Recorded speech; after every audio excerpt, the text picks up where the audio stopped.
Hi, I'm Kerry. And I'm Jeff. Welcome to another K&J Survival Tips. So what is the tip you're going to give us today? Hey, I'm glad you asked that question, Jeff.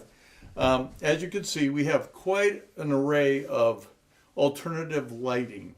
You know, if the power goes out because of a tornado, an ice or snowstorm, or any other event that could disrupt your power, and you don't have a generator or the generator ran out of gas or propane, whatever kind of generator you use, you may have to switch to alternative lighting. Now, we have quite a selection here. Not all, but it's quite a selection. Flashlight battery went dead, right? They don't last that long. But these lanterns, this one in particular, if you put enough oil in it, believe it or not, this will last 20 hours with the fuel that's in it. Now, of course, you don't run a lantern all night. You only need it for the time that you need light, probably between sunset and the time you go to bed. Could be an hour or two. You want to read a book at the kitchen table, this will do it. I mean, it was good enough for Abraham Lincoln, it's good enough for you, right? Perfect. Right, so these are different types. This is a little fancier kind that you can get. There's a variety of oil lanterns that are fancy, that they used to use in the 20s before electricity even came around, right? Put oil in there. Now, what kind of oil? There's a whole bunch of different types of oil and kerosene. The problem is that some oils create a lot of soot.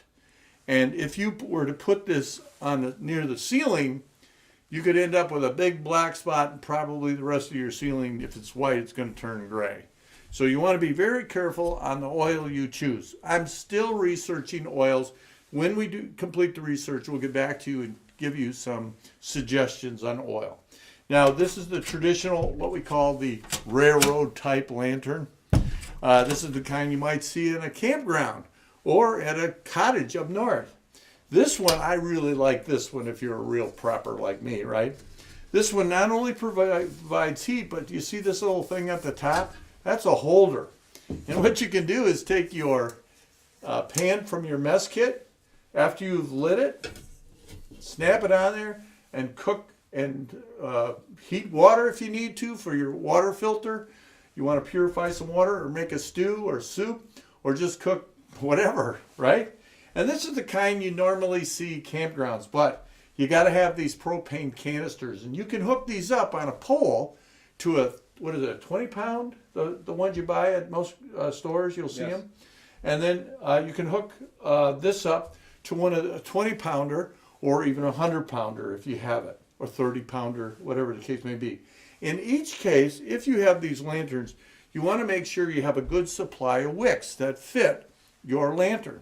Now, lanterns, great, but I have candles. That's right, most people do have some of those fancy candles. This is a candle, I don't know how long it's going to last. It looks pretty big, it could last a while. This one here is advertised online. You can get them from just about anywhere. It's called a 60-hour candle. A friend of mine, a neighbor, he tried his 60-hour candle. It actually lasted 90 hours, so he got a pretty good deal on it. They tested it, and that was great. Now, one I like that's really cheap is this one here. It's an oil lantern made from a mason jar, right? You fill it with oil. You have this cotton string that you'll see in some candles, and there's a little wire mechanism. See it right there? Little wire mechanism. And what it does is it fits over you put your wick inside the oil, push it down in, and snap the edge right here. Snap this on. It's kind of like a bent paper clip, right?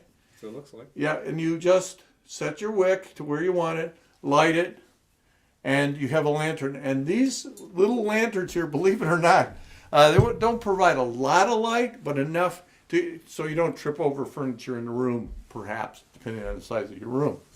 All right, so that probably is the best we can offer for alternative lighting. You just got to be careful with any lantern, because if you tip them over and break them, that fuel is going everywhere and you could catch the house on fire. That would be bad. We don't want to do that, so be really careful when you're using live oil lanterns in your home, your camper, or even your tent. So, do you have any questions, Jeff? No, you've done a great job of showing us all the things we have to do and look for, and I appreciate it. Thank you for another tip. And thanks again for watching K&J Survival Tips. Thank you. God bless.